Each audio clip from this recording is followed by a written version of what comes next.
Bienvenue dans le futur de l'agence. Aujourd'hui, on va parler d'un sujet extrêmement rare dans le monde de l'assurance, la création d'un réseau d'agents signé Malakoff Humanis. Et aujourd'hui, je veux comprendre comment on part de zéro, de cette page blanche from scratch, sans réseau, et de se dire, bah voilà, on va avoir ce premier agent sur le territoire. Donc, comment on part de cette page blanche pour arriver à un premier réseau?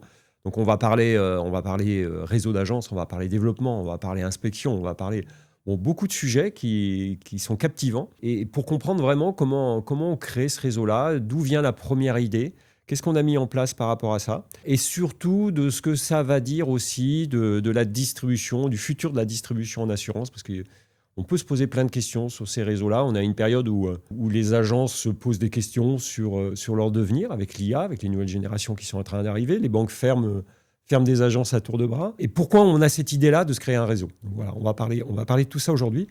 Et pour ça, j'ai le plaisir de recevoir Florent Génin.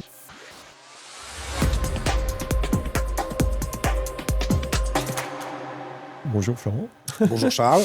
Directeur réseau agent Malakoff Humanis, c'est bien ça? Tout à fait. Je ne suis pas trompé. C'est exactement ça. Et puis dans un premier temps, est-ce que tu peux te présenter, nous dire qui tu es, et puis après nous expliquer ce que c'est qu'un institut, une institution de prévoyance, et ce qu'est Malakoff Humanis dans ses valeurs.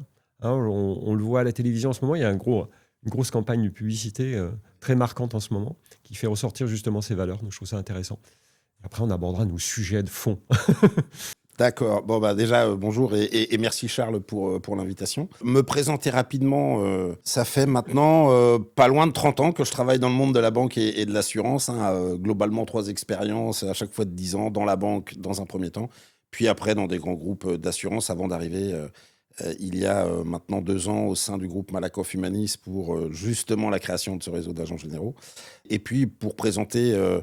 Malakoff Humanis. Malakoff Humanis, c'est justement plus qu'une institution de prévoyance, c'est une institution de prévoyance, mais au-delà, un groupe de protection sociale, comme tu l'as dit, qui a pour objectif de protéger sur différents métiers, les métiers évidemment de la protection sociale, santé, prévoyance et puis assurance, et puis également la partie de la retraite complémentaire, puisqu'on a aussi la gestion de plusieurs millions de cotisants et également de retraités pour lesquels on gère pour le compte de la GIC et de l'ARCO les prestations et les cotisations. Donc c'est un groupe qui a dans sa volonté de pouvoir travailler pour et auprès des clients dans une logique où, encore une fois, un groupe comme Malakoff Humanis travaille en étant paritaire, dans une organisation paritaire ou mutualiste. On n'a pas d'actionnaire et donc on peut véritablement être 100% client-centré dans toutes les actions que l'on va entreprendre. Oui, c'est comme ça, c'est en soi, c'est vraiment ce centrage client qui est important, qui marque vraiment une des valeurs et qui influence la manière d'aborder le marché aussi, je pense. Ouais, très clairement, on est dans cette logique de se dire, comme on n'a pas d'actionnaire à rémunérer, eh bien...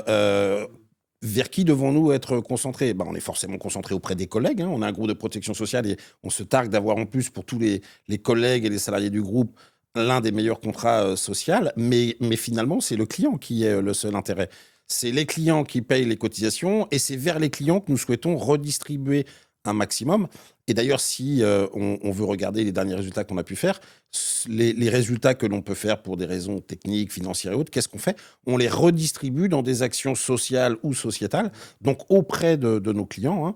Si je prends par exemple le taux de redistribution, aujourd'hui, sur les cotisations, on a plus de 84% de redistribution auprès des clients, ce qui est l'un des plus hauts taux du marché. Donc, on peut le dire, beaucoup de gens le disent, mais nous, on le pratique, et ça fait clairement partie des valeurs.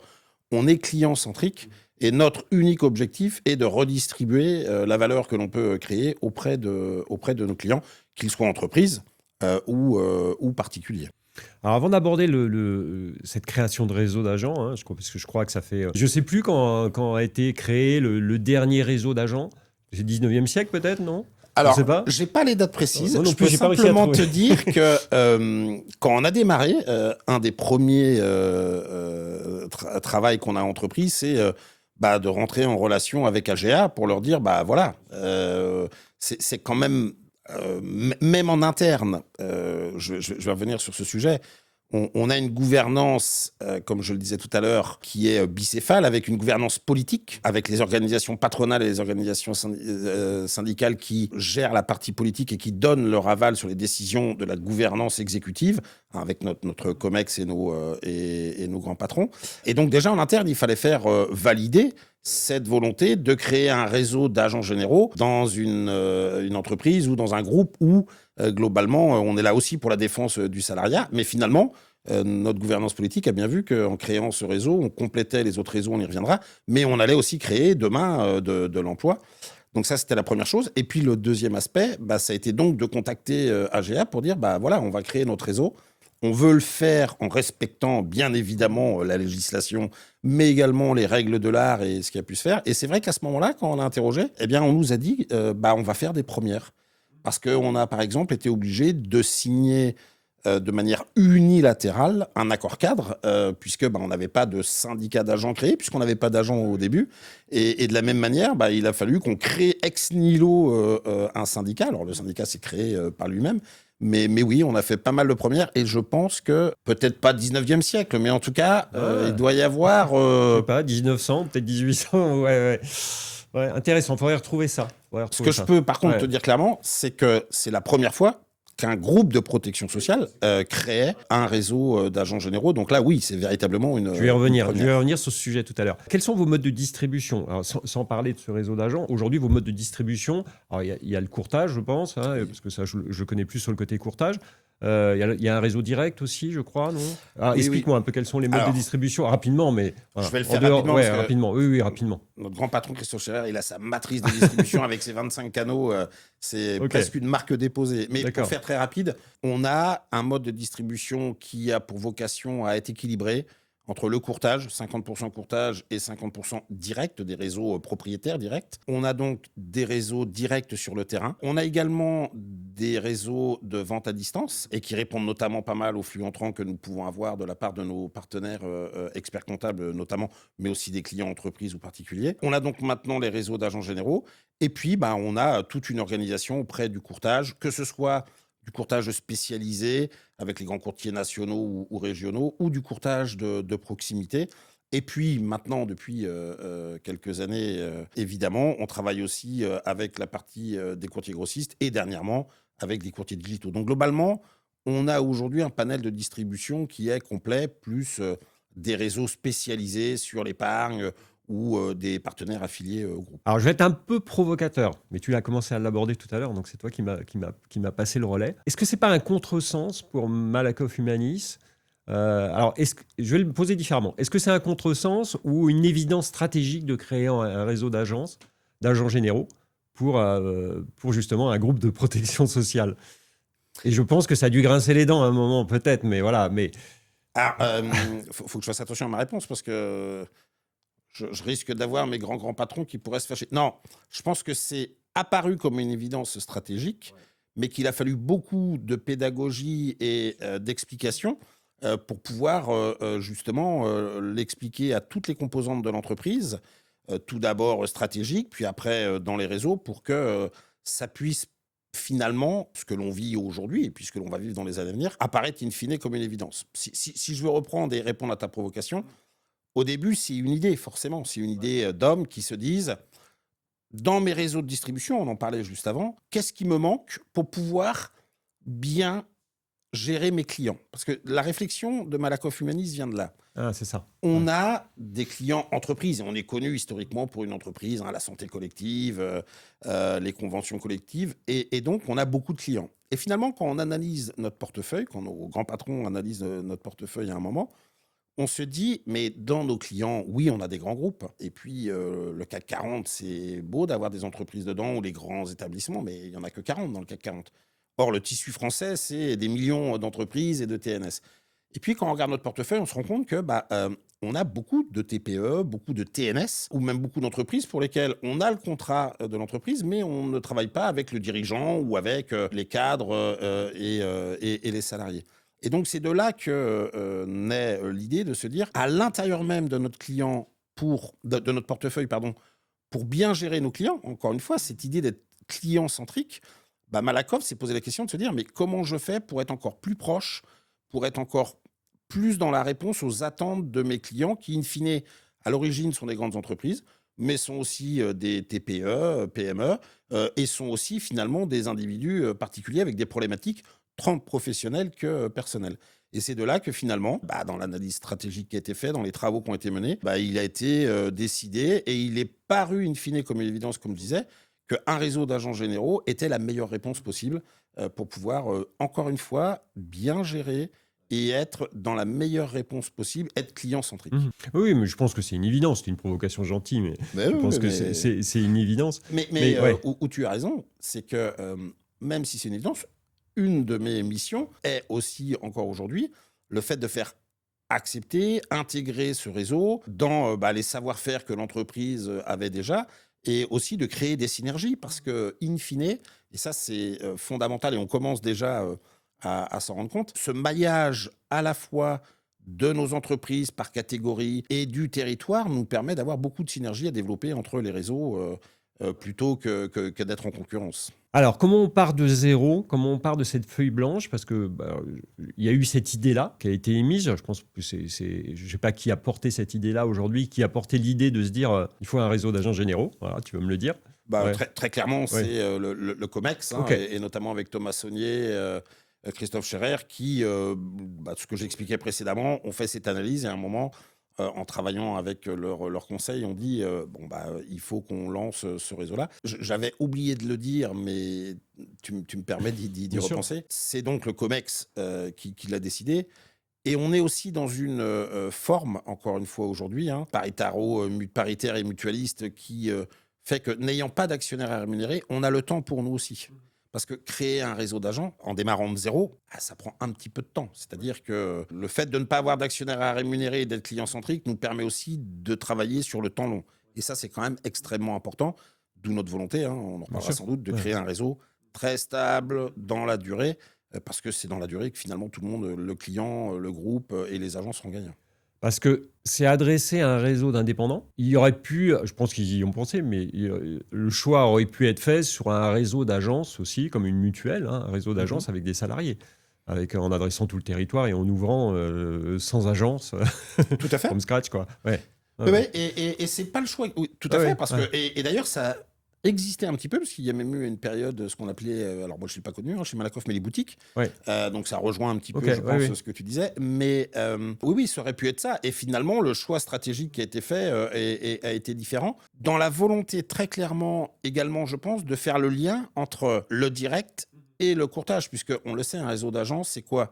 C'est un réseau d'indépendants, de chefs d'entreprise. Bien sûr. Et finalement, quoi de mieux qu'un chef d'entreprise pour une entreprise comme Malakoff Humanis, un groupe comme Malakoff Humanis, qui excelle dans la gestion des chefs d'entreprise. Donc, quelque part, on a cette chance également, et ça va se bâtir dans le temps avec l'organisation professionnelle des agents Malakoff Humanis qui s'appelle SAM, de pouvoir discuter de chef d'entreprise à chef d'entreprise. Et ça, c'est quand même extrêmement, je pense, important et positif. Et c'est sans doute un des éléments, je ne dis pas que c'est le seul, mais qui a permis d'asseoir cette décision de création d'un réseau d'agents généraux, des indépendants, mais qui vont porter la marque et les valeurs, la proposition de valeur globalement. Ça, c'est intéressant. Cette notion de chef d'entreprise est intéressante parce que moi, j'accompagne Malakoff sur la formation des jeunes agents et justement sur un volet de créer son entreprise, d'être chef d'entreprise, ce qui n'est pas forcément adressé par tous les réseaux. Et je trouve ça intéressant de creuser cette idée-là. Et vous creusez cette idée-là et ça, je trouve ça très intéressant. Oui, tu l'as dit. Donc oui, on t'a sollicité et on te remercie de ton travail parce que dans la mise en place de notre réseau, un des premiers choix qu'on a eu à faire, c'était de dire quelle typologie d'agents voulons-nous. Et nous, on est relativement simple et basique. Déjà, on démarre un réseau, donc on n'a pas l'expérience de toutes les entreprises, tous les groupes d'assurance qui ont des réseaux depuis des années, donc on sait rester humble. Mais également, on se dit, si on veut avoir un maximum de chances de réussir, il faut qu'on s'adresse à des professionnels et qu'on recrute des professionnels. Donc ça a été un premier choix stratégique. Quand on fait ce choix-là, des professionnels de l'assurance, il y en a des milliers et il y en a plein, qu'est-ce qu'il faut qu'on aille chercher? Il faut qu'on aille chercher des gens qui maîtrisent bien ce métier, mais il faut qu'on les accompagne parce qu'ils ne sont pas tous déjà chefs d'entreprise. Loin de là, au contraire, parce que s'ils sont déjà installés agents ou courtiers, quel est leur intérêt? On va revenir sur les profils que vous avez recrutés. Mais Et donc, effectivement, on a la nécessité d'accompagner nos agents recrutés sur cette fibre entrepreneuriale, d'où ton intervention, et qui pour nous est fondamentale. D'ailleurs, c'est quelque chose qu'on attaque très rapidement dans la première semaine de formation. Ouais. Ils ont tous, on a eu l'occasion sur les trois, la 4e promotion va démarrer là, mais on a toujours eu un retour suite à cette intervention d'un petit peu électrochoc. Ils prennent conscience tout de suite du côté le why, quoi. Il faut pourquoi je fais ça et en tant que chef d'entreprise demain. Et ça, c'est extrêmement important parce que des bons commerciaux, il y en a partout. Même si tout le monde le cherche, hein, mais être un bon commercial et bien travailler, ça existe. Mais être à la fois chef d'entreprise et commercial, puisque c'est ça l'agent général, hein, on pourrait le résumer une équation simple, même si elle est beaucoup plus complexe dans la réalité, mais chef d'entreprise et commerçant ou commercial, c'est à nous de bien travailler pour avoir ces deux facettes. Alors, quand on part de cette page blanche, parce qu'il y a eu l'idée de poser, donc le COMEX a posé l'idée. Bon, voilà, quand on a posé ça, c'est bien, il y a une belle réflexion, mais on n'a pas fait le travail encore. donc après, on t'a donné une feuille blanche. Alors, je ne sais pas si on t'a donné une feuille blanche, mais elle était pratiquement blanche. Comment on part de cette feuille blanche? Quelles ont été tes premières réflexions, tes premières missions? Comment tu t'es dit, voilà, comment je vais créer le réseau? Qu'est-ce que je fais en premier? Quelles difficultés tu as rencontrées? Ça, c'est intéressant d'aller creuser ça un peu au départ, en tout cas. Ouais. Alors, des difficultés et tout, mais surtout une aventure passionnante. Ouais. D'ailleurs, c'est pour ça que je me suis inscrit dans cette aventure. La première des choses, ça a été de découvrir le groupe Malakoff Humanis. Moi, j'ai fait... Tu venais de l'Alliance, hein, non, Swiss Life. Swiss Life, pardon. Oui, je n'ai pas expliqué, mais j'ai fait Groupe Crédit du Nord dans la banque, Allianz et Swiss Life. 3 très belles entreprises. Mais j'ai toujours été dans le monde purement capitaliste des actionnaires. Oui, c'est ça. Quand je disais Allianz, c'est pareil. Oui. Et donc... vraiment le premier travail, ça a été, alors outre de découvrir l'équipe projet, puisque j'ai eu la chance d'être dans un groupe qui nous a mis les moyens à disposition avec des chefs de projet sur la tech, puisqu'il y avait tout à bâtir aussi en termes de tech, sur le projet en lui-même, on y reviendra.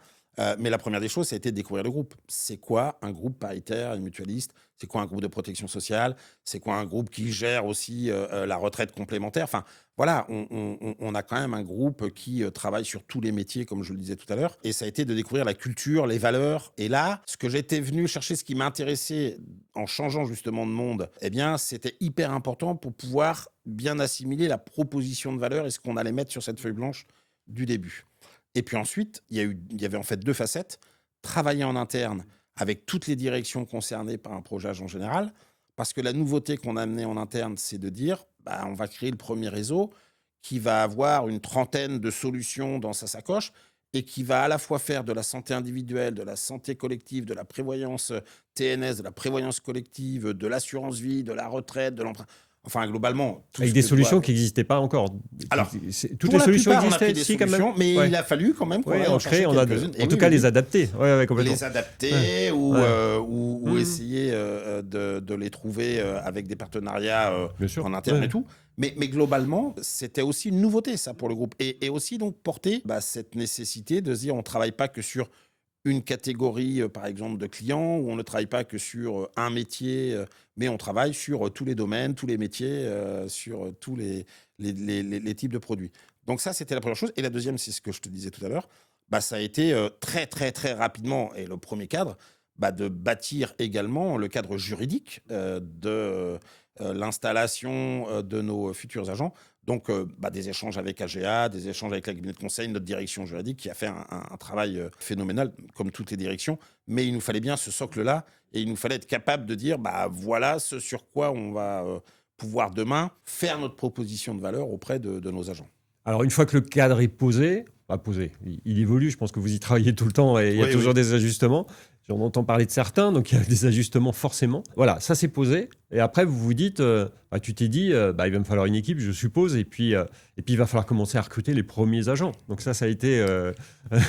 Exactement. Ouais. Alors, comme toujours, et ça dans le milieu, c'est pareil. À un moment, oui, on se dit, on se donne une date d'échéance pour relancer une première promotion d'agents. Avant de recruter des agents, on ne peut rien faire tout seul. On le fait en équipe. Il faut qu'on puisse recruter aussi une équipe à la fois pour la partie recrutement et puis demain aussi l'inspection qui va accompagner sur le terrain les agents. Donc en fait très rapidement, au bout de 4-5 mois, on s'est mis dans la constitution de l'équipe. Alors j'ai eu la chance d'avoir en plus une ou 2 opportunités avec d'anciens.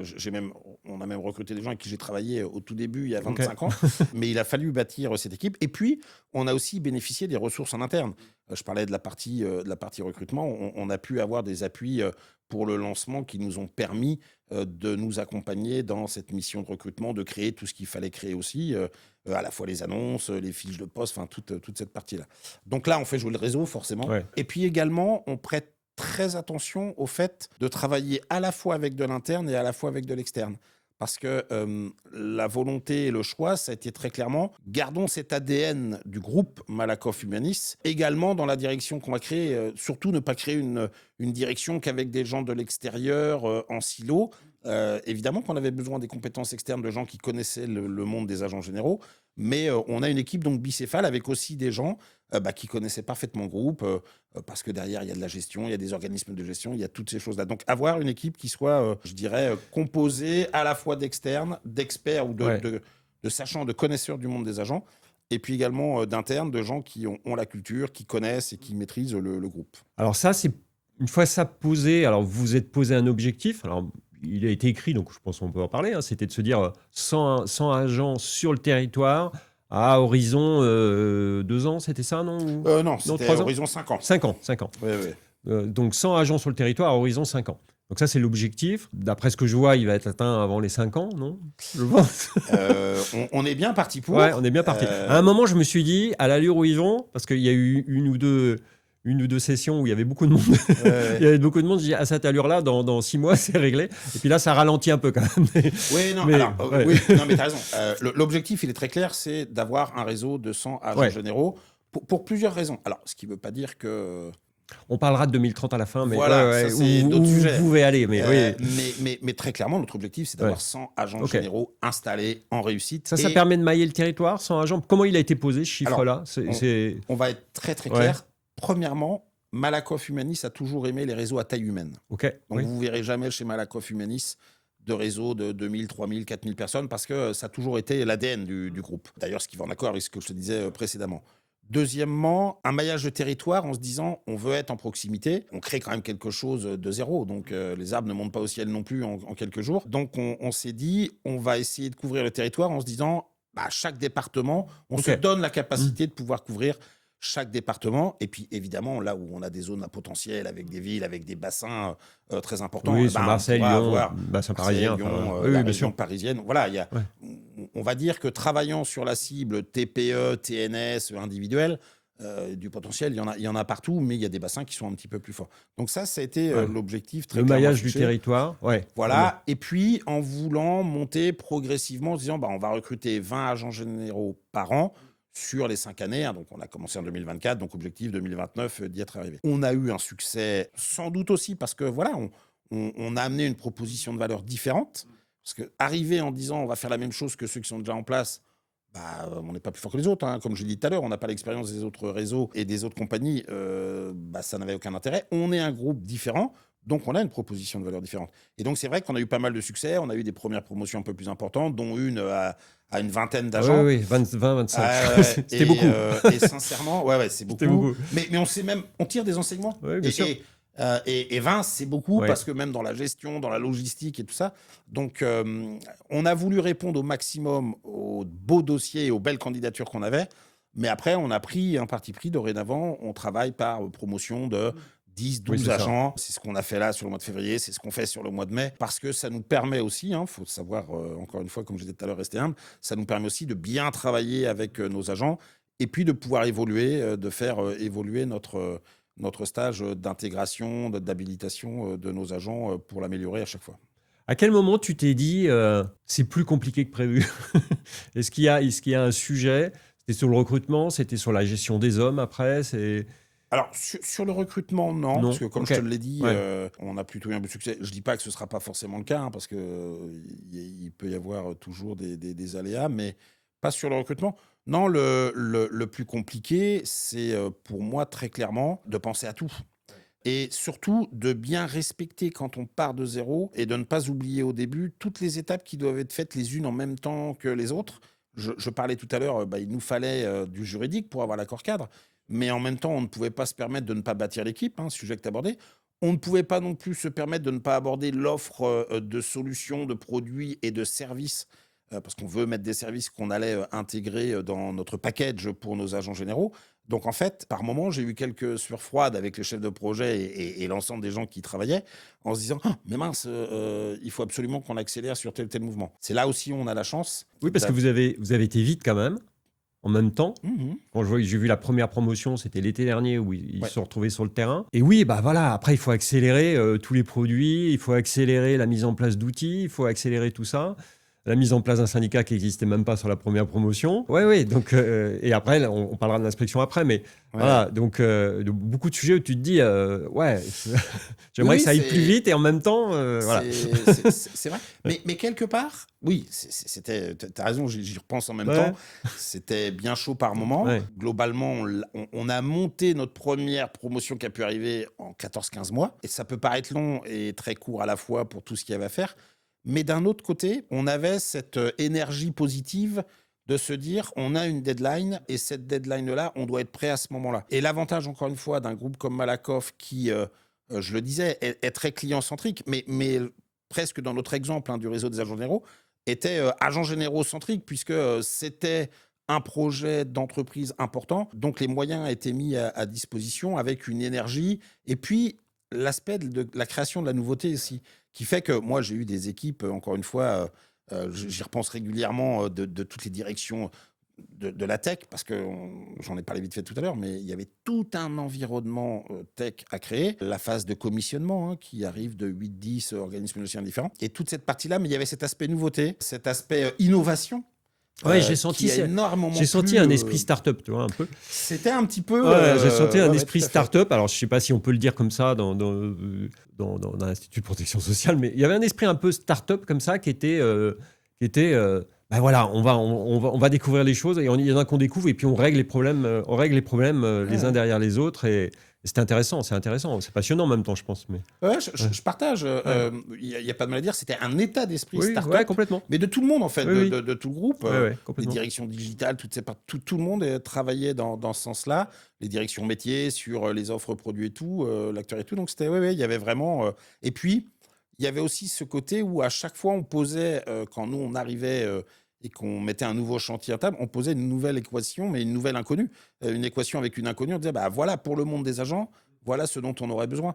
Donc ce côté start-up qui était nécessaire parce qu'il fallait de l'agilité, il fallait de l'innovation, et voir, parce que ça a été aussi un des principes fédérateurs de la création du réseau, comment on l'intègre dans déjà ce qu'on appelle chez nous le fléchage, c'est-à-dire qu'on prend les produits qui existent chez nous du direct, on adapte en fait tout cela à un monde de chaîne d'entreprise. Un monde de distribution, oui, complètement. Alors, on est à la 4e promotion, je crois, c'est ça ? Je ne me trompe pas. On est à la 4e promotion. Il y a 2 promotions sur le terrain, 3 promotions sur le terrain. 3 depuis quelques jours. Parce que l'autre va démarrer. Est-ce qu'on peut commencer à dresser le portrait robot d'un agent Malakoff Humanis aujourd'hui? C'est quoi un agent Malakoff Humanis? Vous avez dû faire un peu de statistiques, mais il est issu d'où? Parce que j'ai vu qu'il y avait des gens qui sont issus de la banque, des gens qui sont issus de réseau direct, etc. Voilà, quelle tranche d'âge, Est-ce que vous avez déjà fait un petit portrait robot un peu On peut le faire. C'est intéressant. On s'y est forcément intéressé. On prendra un peu plus de recul pour véritablement, je pense, avec du recul, on aura dans quelques temps un vrai morphotype. Le profil de notre agent général, il est plutôt la quarantaine, même si on a du jeune et on a du beaucoup plus ancien comme moi. Donc, on a un panel qui va de 30 ans à plus de 50. On reste évidemment très ouvert. Moi, j'ai toujours eu un parti pris dans tout ce que j'ai fait dans mes expériences, de dire la diversité d'une équipe et d'un réseau, c'est sa richesse. Donc, mais en moyenne, on est sur des morphotypes plutôt 40 ans, à 99% des sachants de nos métiers, c'est-à-dire des professionnels de la banque, finance, assurance, principalement, pour beaucoup d'anciens salariés qui, à un moment, c'est la très grande majorité, finalement, c'est notre projet qui rencontre aussi leur projet, qui à un moment se disent « mince, j'ai fait ce métier-là, pourquoi demain je ne le ferai pas à mon compte ?» Et c'est là où quelque part c'est vrai que dans les débriefs, j'ai souvent senti des candidats qui voulaient donner du sens à quelque chose, du sens à leur vie, du sens à leur parcours, qui ne retrouvaient peut-être plus dans le salariat aujourd'hui. J'ai senti ça et en même temps, ce choix de Malakoff pour ses valeurs. Donc ça alignait en fait le sens qu'il voulait trouver et ce choix des valeurs. Ça, je l'ai souvent entendu quand même. Et c'est ce que j'allais effectivement dire pour terminer ce morphotype. Et puis un gros point commun, parce que ça aussi est une vraie nouveauté pour moi, c'est véritablement ce choix que font nos agents que l'on a recrutés, des valeurs. Et du fait de se dire, je viens chez Malakoff Humanis parce que je suis dans cette démarche, moi, dans mon projet également, comme tu viens de le dire, eh bien, de travailler de telle ou telle manière. Et encore une fois, il n'y a aucune critique dans ce que je dis, mais qu'ils ne retrouvaient peut-être plus dans ce qu'ils ont fait depuis 10, 15 ans dans leur métier. Et ça, c'est véritablement important. Et quelque part, c'est un petit peu ce que l'on a dans notre fil conducteur chez Malakoff Humanis, c'est partager pour protéger. Et ça, on peut véritablement l'appliquer à nos agents. Tu faisais tout à l'heure référence à la campagne de clarté que l'on a. C'est ça, nous on veut, et les agents que l'on recrute, c'est souvent leur volonté et la volonté commune qu'on a. Notre métier, c'est de protéger. Quand on fait de la santé, de la prévoyance, de la retraite, de l'épargne, on est bien là pour protéger les gens sur des aléas de vie et puis sur des phases futures de leur vie. Et on est dans un groupe qui a la vocation du partage, de la redistribution. Donc c'est souvent ça que l'on peut retrouver comme point commun entre les candidats qui nous voient et puis, je dirais, le choix commun, parce que c'est un vrai choix commun. C'est pas un recrutement comme un salarié ou une entreprise dit, tiens, on va choisir tel ou tel profil. Nous, c'est véritablement la rencontre de deux projets qui matchent pour les 10, 15, 20 ans à venir, quoi. Alors, quand on parlait de mixi, alors on parlait de parité, et puis on va aborder cette profession d'agents généraux qui sont souvent portés par des hommes, historiquement, même si les compagnies essayent de féminiser, et y arrivent d'ailleurs de plus en plus sur les nouveaux candidats. Il y a pratiquement 30% de candidats. Alors chez vous, comment vous abordez ça? Est-ce que c'est une difficulté aujourd'hui de trouver des candidats féminines, des candidates féminines? Alors, on est deux hommes aujourd'hui, tu vois, donc on est très masculin. Voilà. Parce que j'ai vu, je vais faire une statistique un peu de tête comme ça, mais on doit être entre 20 et 30% de femmes, peut-être. Je ne sais pas si c'est ça ou un peu moins. On est à peu près à 30%. C'est à peu près ça? Oui. Ouais. En fait, ce n'est pas une difficulté, mais quelque part, on crée un réseau, on a nos convictions, et puis on se retrouve confronté à la réalité. Et effectivement, ça, c'est un vrai engagement pour nous, de pouvoir développer le nombre d'agents femmes. Alors, d'autant plus que par expérience dans mes précédentes vies, j'ai eu beaucoup de réussite, notamment avec des femmes agents dans leur métier. Aujourd'hui, on est globalement, la première promotion, on avait 2 femmes, et puis finalement, maintenant, on est à 4 sur 12, tu vois, sur les promotions. Donc, on est à un tiers, quoi, globalement. On est un petit peu mieux que la moyenne du marché, mais c'est pas une difficulté. Je pense que c'est une opportunité, justement. On recrute des profils, bien évidemment, dans la volonté de pouvoir couvrir et de mailler un territoire avec des professionnels. Et donc, forcément, on augmentera notre proportion sur ce côté. On ne se le met pas comme une obligation, mais de toute façon, on y arrivera. Ouais. Vous y portez une attention quand même. Ah oui, on y porte une très grande attention. Et notamment, on y porte une très grande attention parce que le groupe Malakoff Humanis est extrêmement engagé dans ces parties-là. On a un index Pénico à 98, donc on est une des rares entreprises françaises à être à ce niveau-là. Donc oui, c'est véritablement quelque chose que l'on porte très fortement. Et puis, on a un groupe qui est très largement dans la parité. Donc, il faut... Mais je pense que ce sont des projets de création d'entreprise qui se font aussi avec le temps. On peut dire qu'aujourd'hui, on discute dans les projets que l'on a à des proportions de 50-50 entre des candidats hommes ou des candidats femmes, ce qui fait que ça nous laisse véritablement dans une perspective de pouvoir le faire. Ce serait honnêtement super de pouvoir respecter ce 50-50 et on y travaille. Ok, très bien. Dans un précédent épisode avec Benjamin Proux d'AGEA, on abordait cette évolution des agences et on se posait cette question, faut-il une agence avec ou sans vitrine aujourd'hui? Est-ce que c'est encore utile? Vous lancez un réseau plutôt d'agences en vitrine aujourd'hui, de part aussi le fait qu'il démarre, voilà, c'est normal. Mais alors, quelle est votre vision là-dessus? Est-ce que c'est une volonté d'avoir des agents alors, qui travaillent plutôt de chez eux au départ? Alors, certains sont dans des espaces de coworking ou des bureaux, des petits bureaux, des choses comme ça, mais il n'y a pas une vitrine Malakoff sur le terrain, sur le territoire aujourd'hui, comme on peut avoir AXA ou Generali ou ces agences-là. Quelle est ta vision là-dessus et où vous voulez aller là-dessus? Vous vous laissez porter un peu pour voir comment ça va évoluer ou... Alors, non, la question est super intéressante et je ne vais pas revenir sur tout ce que vous avez développé avec Benjamin Proux, mais notre vision à nous, elle est relativement simple. On démarre sans agence à l'origine, tout du moins sans obligation d'avoir une agence à l'origine.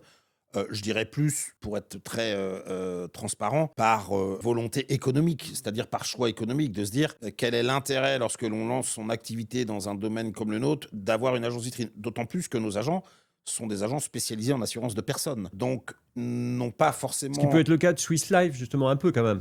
Oui, Swiss Hein. Life ou A2P. Mais ils ont des agences ou pourtant. A2P, Alors A2P c'est un peu différent. Swiss Life ils ont des agences, pas tous, mais pas oui. tous. Ouais, c'est vrai. Pas Ouais. tous. Hein, je pense même que la majorité n'en ont Ouais, pas ouais. dans Oui, leur oui. réseau C'est vrai. ADP, donc, et avec les belles réussites qu'ils ont. Donc, très clairement, le fait de ne pas nécessiter un trafic de particuliers entrant dans une agence, les fameuses agences vitrines que tu connais, fait qu'il n'y a pas non plus une nécessité absolue lorsque l'on se lance de le faire. Maintenant, on n'y est pas opposé. Je dis bien, on n'y met pas d'obligation, mais on a quelques projets pour lesquels les candidats ou nos nouveaux agents nous disent « bah oui, mais moi, parce que j'en ressens le besoin, parce que j'aimerais, parce que j'ai déjà un local avec un partenaire expert comptable pas très loin à côté où j'aimerais... » On n'y est pas opposé. Encore une fois, on parle de chef d'entreprise. Donc nous, on étudie chaque projet les uns Oui, après les autres. c'est une question de compte d'exploitation de l'agent, là, je pense. Exactement. À la base, c'est Par ça contre, aussi. on Hein. sait que On est si on a un d'accord. bureau, Oui, oui. il y aura un petit peu plus de charges peut-être, donc ça fait partie de l'équilibre économique. Mais on est encore une fois en face de chefs d'entreprise. Donc on n'impose pas, mais on n'interdit pas non plus. Après, très clairement, ce qui va sans doute se passer, c'est la logique de se dire je m'installe, je me lance. Quand mon activité, parce qu'on sait très bien que partir de zéro, on ne peut pas se dire on va prendre 12 mois, je me fixe 100 d'objectifs et je vais faire 100 divisé par 12 tous les mois. C'est quelque chose qui monte petit à petit.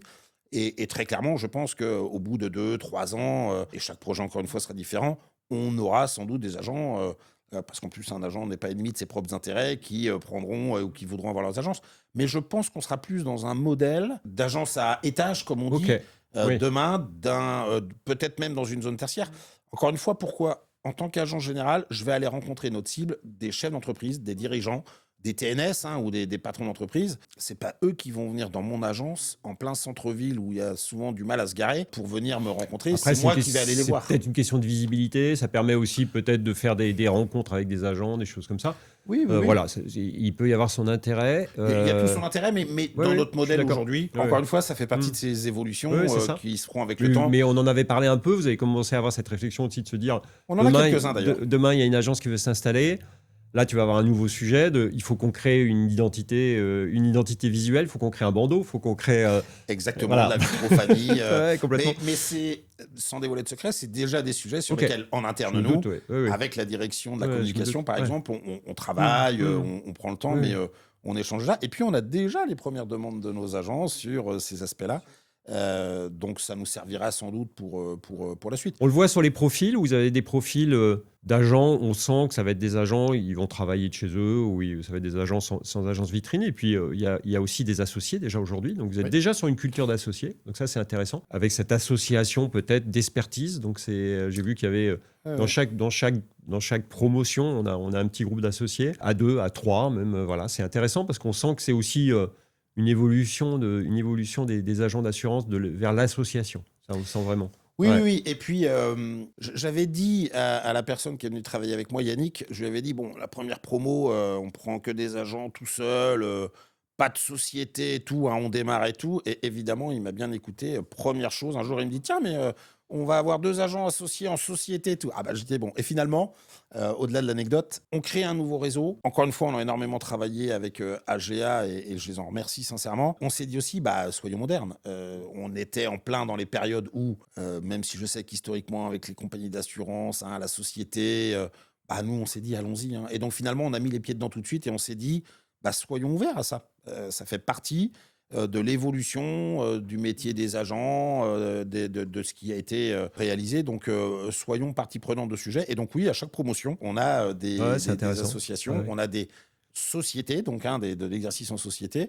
Donc, ça nous a doublé un petit peu le travail. Tu parlais des difficultés, c'est des choses mais qui nous permettent quelque part aujourd'hui d'être prêts et de pouvoir aussi répondre à des choix que certains candidats font. On a eu sur la dernière promotion une association à 3, des gens qui étaient déjà dans un groupe de protection sociale et qui avaient l'envie d'entreprendre ensemble. Bah pour eux, Oui, c'était un vrai projet. On le voilà, sentait. c'est un Il y a un vrai projet. projet tous les trois. Ouais, Tu complètement. les as vus. Ouais, ouais. Il y a un vrai projet. Ils voulaient le faire en société, ils voulaient le Mm. faire en association. Il y avait en plus des vraies Mm. complémentarités de compétences. Nous, une association, on se pose toujours la question de dire faut que ça dure dans le temps. C'est le vrai risque, c'est celui-là. Là, il y avait un vrai projet d'entreprise. Et pour eux, c'était une évidence de se dire Malakoff le fait, c'est véritablement pour nous. Donc, tu vois, quelque part, le fait que l'on soit prêt, qu'on l'accepte et qu'on ait tout mis en œuvre pour pouvoir aussi travailler avec des associations, moi, encore une fois, je redis ce que je disais tout à l'heure, je suis convaincu que c'est une vraie richesse pour nous d'avoir cette diversité de profils, d'agents qui seront en EI, en entreprise individuelle, d'agents qui seront en URL, en société, qui seront associés dans des sociétés. Bon, Et après, en vous SARL, verrez ça fait les partie schémas qui fonctionnent. Alors, qui dit création d'un réseau d'agents, dit création d'un réseau d'inspection aussi, d'inspecteurs. Ils étaient 2 au départ, je crois que ça a été ça un peu le modèle. 2 au départ, ils sont 3 aujourd'hui. Et on sent qu'ils montent en charge, ils montent en puissance, puisque à chaque promotion, ils ont de nouveaux agents avec des territoires assez vastes quand même. Donc ça, c'est aussi un autre sujet à adresser, une autre équipe à créer. Et quelle est votre culture, votre ADN là-dessus? Est-ce que vous souhaitez des inspecteurs qui pilotent, des inspecteurs qui vont monter en compétences, des inspecteurs qui accompagnent, des inspecteurs qui cadrent? Voilà, pourquoi pas? Puisqu'au début, il y a des cadrages à faire aussi, je pense. Quel est votre ADN là-dessus? Alors, notre ADN, il est emprunt de l'ADN du groupe Malakoff Humanis. On est là pour accompagner nos agents, très clairement. Accompagner l'agent, ça veut dire qu'il faut que l'agent il ait envie d'être accompagné. Mais comme on recrute nos agents, normalement, aujourd'hui, ça fait partie, je dirais, des points d'accord que l'on a dès l'origine. Mais accompagner, c'est également accompagner au sens un petit peu comme le prend un groupe de protection sociale, d'accompagner ses clients dans les services, dans l'accompagnement. Et un accompagnement d'agent, c'est quoi? Il faut qu'on l'aide sur quoi? Il faut qu'on l'aide sur les points de travail et d'amélioration que l'on identifie, lui et nous, en commun, dans l'avant-entrée chez Malakoff Humanis. Pourquoi? Parce qu'on a des profils différents. On a des profils très chefs d'entreprise et peut-être qui sont moins sachants sur le patrimonial, qui était plus sur la protection sociale, par exemple, et tout. On a des profils très salariés qui vont découvrir le côté chef d'entreprise et qui, par contre, en termes de métier pur, sont des grands experts. Donc, c'est là où notre inspection doit être une inspection qui va accompagner. Et ça veut donc dire qu'il va être capable aussi de travailler en s'adaptant en fonction des profils d'agents que l'on a. Celui qui va avoir besoin plus d'accompagnement dans comment je travaille mon projet professionnel, comment je bâtis mes actions commerciales, marketing, moi en local, pour pouvoir me développer. Celui qui va peut-être avoir besoin parfois de plus d'accompagnement terrain parce que, tiens, sur telle cible, j'étais moins habitué. Donc, on essaye de recruter et de bâtir une inspection qui va être capable de travailler de cette manière un petit peu polymorphe. La difficulté, c'est que quand vous démarrez de zéro, on en a d'abord eu un. Oui. Un premier, avant que le deuxième arrive, le troisième. Alors, on va en recruter d'autres. Là, on en a un quatrième qui va arriver. Oui, parce que on démarre, on avait une douzaine d'agents, puis maintenant, on va arriver à une cinquantaine. Donc, on avance en marchant également. Mais véritablement, on n'est pas là pour cadrer. On est là. Nos inspecteurs ne sont pas là pour cadrer. Nos inspecteurs sont là pour délimiter le cadre. Mais le cadre, il existe. On appelle ça un accord cadre, il y a un traité de nomination entre nous. Mais eux, ils sont là pour bien travailler avec nos agents. Et après, ils sont là pour mettre en réussite nos agents. Parce que la réussite des agents, c'est notre réussite. Quand on démarre de zéro, c'est ce que je dis à chaque fois quand je fais des entretiens finalement de validation avec des agents où je leur dis mais c'est vous qui allez décider. Nous, vous avez rencontré 4-5 personnes. Aujourd'hui, si on échange tous les deux, c'est que tout le monde pense que ça peut être une bonne créature. C'est vous qui décidez. Ayez bien à l'esprit une chose, notre objectif, c'est votre réussite, et votre réussite sera notre réussite, puisque bâtir un réseau de 100 agents, c'est pas bâtir un réseau de 100 agents avec un turnover à 50%, ça c'est hors de question. La gouvernance politique et exécutive a été très claire avec nous sur le sujet. On veut un minimum de turnover, on veut s'installer et créer 100 agents stables, en réussite, avec de belles agences bien installées in fine. Donc, il faut véritablement qu'on travaille dans l'accompagnement de ces projets. Et ça, c'est important. On a des inspecteurs qui peuvent accompagner sur le terrain. On a des inspecteurs aussi qui ont surtout cette capacité à pouvoir aller rencontrer les partenaires sur le terrain avec nos agents. faire le lien avec des experts comptables, avec des notaires, enfin voilà, avec tous les professionnels, tout ce qui va être l'interprofessionnalité. Et puis, on a des inspecteurs qui peuvent aussi bien guider notre agent, le piloter, comme on dit, dans la logique de dire, tiens, dans ta stratégie, oublie pas, tu avais tel objectif, tu as tel business plan in fine pour avoir telle rémunération ou tel développement. Et puis, il ne faut pas oublier une chose, hein, on a aussi une offre de valeur, sans dévoiler de secret, où on accompagne fortement nos agents aussi dans de la mise à disposition de moyens que le groupe Malakoff Humanis propose à nos agents. Nos inspecteurs sont là pour aider à optimiser ces moyens mis à disposition avec ces chefs d'entreprise. Oui, c'est clair. Alors, on va terminer avec un sujet qui est un sujet d'actualité. On va parler d'intelligence artificielle. Comment Malakoff Humanis aujourd'hui regarde ce sujet-là? Alors, ils ne font pas que le regarder, hein, je suis persuadé, mais comment ils adressent ce sujet-là et comment l'intelligence artificielle va accompagner aussi les agents. Je pense que vous avez une réflexion aussi sur ces sujets-là, avec des outils, peut-être avec des agents IA, peut-être il y a des choses intéressantes là-dessus. Alors oui, Malakoff Humanis est très clairement sur ce sujet-là. En fait, on a une approche avec deux aspects, deux versions de l'IA. Premièrement, une approche sur les données structurées, tout ce qui existe dans les données structurées. Et là-dessus, on est très avancé puisque on a déjà une 50aine de cas d'usage. Donc, on travaille sur beaucoup de sujets qui nous permettent de pouvoir travailler à la fois sur des données analytiques de gestion, sur des données analytiques de clientèle, mais également, on a, je crois que c'est 7 ou 9 cas d'usage sur la lutte contre la fraude, puisque Malakoff est très en amont, hein, et on essaye beaucoup auprès des pouvoirs publics de travailler sur ce sujet. L'année dernière, en 2025, c'est 90 millions d'euros de fraude détectée grâce à l'IA. Grâce à l'IA, ça a accéléré vraiment la détection de la fraude. Très clairement. Le rapport, j'étais en réunion, je l'ai lu l'autre fois. On a eu une accélération, on vise encore mieux cette année. L'IA, avec les données structurées, nous permet de faire un vrai travail très positif sur la lutte contre la fraude. Donc ça, c'est véritablement... Ce qui est une course aussi, parce qu'en fait, l'IA permet, alors c'est pas au sens positif, mais l'IA permet aussi aux fraudeurs de frauder plus facilement aussi. Et du coup, il faut mettre des outils, il faut mettre il faut mettre des outils qui vont permettre aussi de... Exactement, comme le cyberrisque, hein, c'est la même chose. Il y a une vraie accélération de la fraude, je pense, grâce à des outils IA qui n'existaient pas avant non plus. C'est très clair. Mais comme Gutenberg et l'imprimante avaient permis... On est d'accord.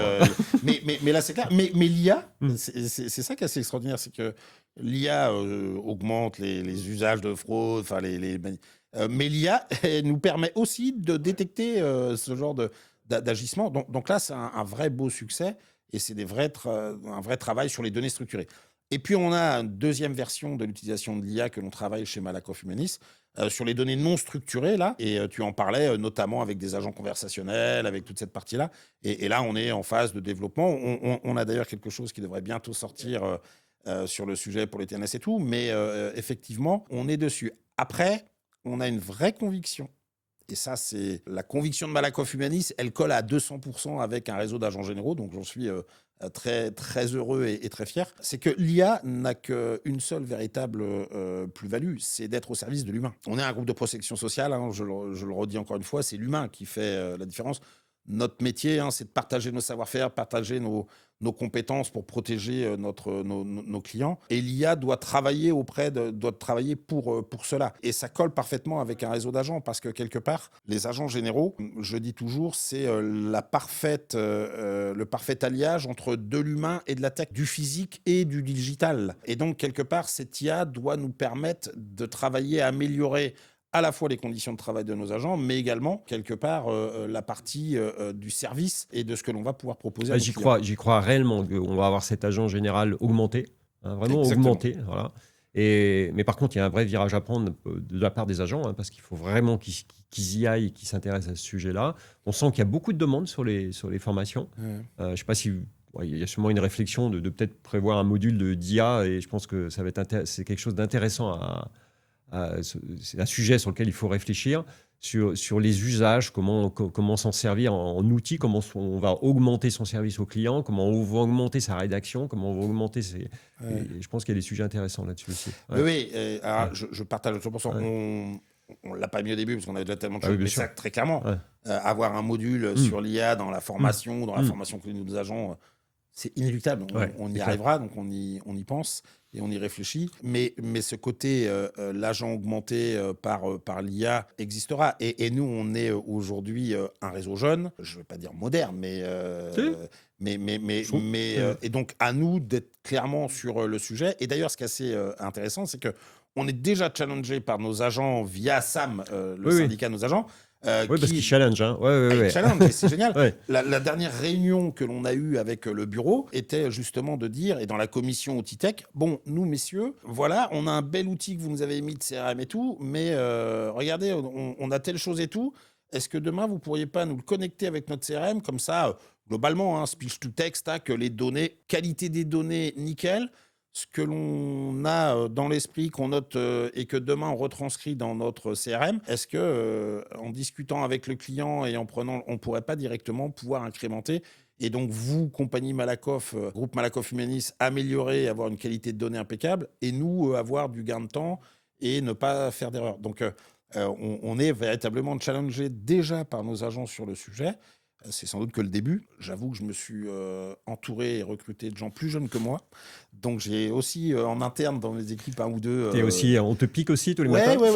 Mais ce qui m'aide bien. Très bien. Et inéluctablement. Bien sûr. Après, encore une fois, hein, tout ça, il va falloir le faire aussi. On a des vraies convictions fortes en termes RSE chez Malakoff Humanis. Et il va falloir le faire avec le respect. Parce qu'on sait que l'IA peut avoir aussi plein de débordements. Donc, on le fera dans ce sens-là. Mais nos agents, ils gagneront, je pense, beaucoup. Et ça n'enlèvera rien. Enfin, moi, j'ai toujours été un archi convaincu de ça. Je suis le premier exemple. Hein. Je vais avoir mon téléphone portable pour faire un virement, une manipulation, pour demander ou aller consulter mon contrat facilement sur mon espace client. Et puis, parfois, je me pose des questions où je dis, mais j'ai besoin d'avoir quelqu'un en face de moi. J'ai envie de voir mon agent, mon conseiller et tout, pour pouvoir avoir... Donc ça, j'y crois, ça perdurera. On n'oublie pas que nous, on a bâti notre modèle sur un modèle d'experts. Et on dit toujours, hein, moi je veux le meilleur réseau d'agents, donc pour être le meilleur, il faut s'entourer des meilleurs. Et le meilleur demain ne pourra pas s'exonérer d'avoir l'apport, l'aide que l'IA pourra lui donner, j'en suis convaincu. Et c'est là en soi où je pense que les compagnies aujourd'hui ont intégré de l'IA dans la fraude, dans la gestion des sinistres, dans leur gestion, dans beaucoup de sujets, beaucoup de ces sujets-là. Le prochain chantier, je pense, ça va être sur la relation client. Et je ne le vois pas encore, alors je ne parle pas de Malakoff spécifiquement, mais je ne le vois pas encore de façon claire comment l'IA intègre la relation client aujourd'hui. Donc on est au début de quelque chose. Oui. Ouais, on est au début parce de qu'il y a quelque des chose. réglementations Bien aussi. sûr. Je pense que par rapport à ce que tu expliques sur tout ce qu'on a pu faire en gain. Oui, mais j'en suis convaincu, tu as raison. Comment tu vois ton réseau d'agents 2030 parce qu'on est sur l'agence du futur, donc il faut se positionner un peu dans le futur. Comment tu le vois en 2030 ? Alors, il y avait cet objectif de 100 agents, mais bon, une fois atteint, ça y est, on a gagné. Non, mais je pense pas. Mais comment tu vois ton réseau en 2030 ? Est-ce que... Alors, premièrement, je le vois bien, parce que vu comment on a démarré, je pense qu'on est bien lancé, bien parti, en plus avec des premiers résultats qui sont plutôt très convaincants. Mais bon, ça... il y a des premiers résultats terrain déjà. Il y a déjà des belles réussites déjà aujourd'hui, on le voit. Il y a déjà de très très belles réussites. Je le vois bien parce qu'on a mis en place toutes les bases, tous les fondamentaux, toutes les fondations qui sont indispensables. Et encore une fois, on a été aidé en interne comme en externe par beaucoup de monde. Et ça, aujourd'hui, on a une base solide. Je le vois bien parce qu'on a de très belles premières réussites. Je le vois bien aussi parce qu'on a toujours mis en fil conducteur de la création de ce réseau la remise en question. Et les améliorations qu'on doit y apporter. On ne s'est jamais dit on va faire une première copie et tout sera beau parce qu'on est Malakoff Humanis. Non, on sait très bien que, tu vois, après chaque formation... on retravaille, on essaie de dire tiens, qu'est-ce qu'on pourrait refaire. Et puis je le vois bien parce qu'on aura 100 agents, mais surtout on aura 100 agents installés en réussite et un des sujets dont on a parlé et qu'on aura des velléités de développement de nos agents. C'est-à-dire que nos agents de 2030, pour certains, ne ressembleront plus du tout aux premiers qu'on a recrutés en 2024-2025 parce qu'ils auront un bureau, certains auront recruté des salariés commerciaux, pour certains peut-être plus de back-office ou d'administratif ou de gestion. Mais en tout cas, on aura un réseau qui se développera. Et puis surtout, on aura un réseau qui, par sa clarté dans le travail et par son expertise auprès des clients, si on y incrémente bien ce petit travail d'augmentation avec l'IA, sera, je pense, un réseau qui donnera et fera rejaillir la proposition de valeur, l'image de Malakoff sur le territoire. Et quelque part, c'est aussi un des objectifs que l'on a avec ce réseau d'agents. On est présent sur le terrain, mais on ne l'était pas forcément sur les TNS, auprès des petits TNS, de toute cette partie-là. Et là, je pense qu'on a véritablement un bel enjeu et on aura peut-être pas 100, peut-être qu'on en aura 105, 110, 115, on ne s'arrêtera pas à quelques-uns. Et puis après, c'est encore une fois Thomas. Après, il faudra Christophe réécrire Gérard, une autre page. Il faudra réécrire une autre page pour savoir si vous allez à 150 ou 200. Tu vois, mais voilà, il faudra sans doute écrire une autre page. Le carnet de commandes est d'en avoir 100 en réussite. Exactement. Et tout à quand celui-ci sera fait, on pensera aux étapes suivantes. Génial, je vous souhaite plein de réussite pour ce nouveau réseau, parce que c'est un super projet, hein, c'est un projet innovant, c'est un projet motivant, je trouve ça très intéressant. Si on veut être agent, pour terminer, si on veut être agent Malakoff Humanis, on fait comment ? C'est quoi les procédures ? On fait comment ? On t'écrit ? On fait comment ? Pourquoi pas on fait de manière très simple. Premièrement, on y réfléchit soi-même à son projet. Parce que, comme je l'ai dit tout à l'heure, et je ne vais pas me dédire, c'est d'abord une réflexion personnelle de chaque personne. On n'est pas agent général pour le plaisir. Et Benjamin Proux, j'ai écouté l'interview, l'a très clairement expliqué. Agent général, c'est être chef d'entreprise, quoi. Donc, on doit véritablement soi-même avoir cette réflexion. Et puis après, c'est simple, hein. On va sur le site, par exemple, malakoffhumanis.com. On a des annonces que l'on publie.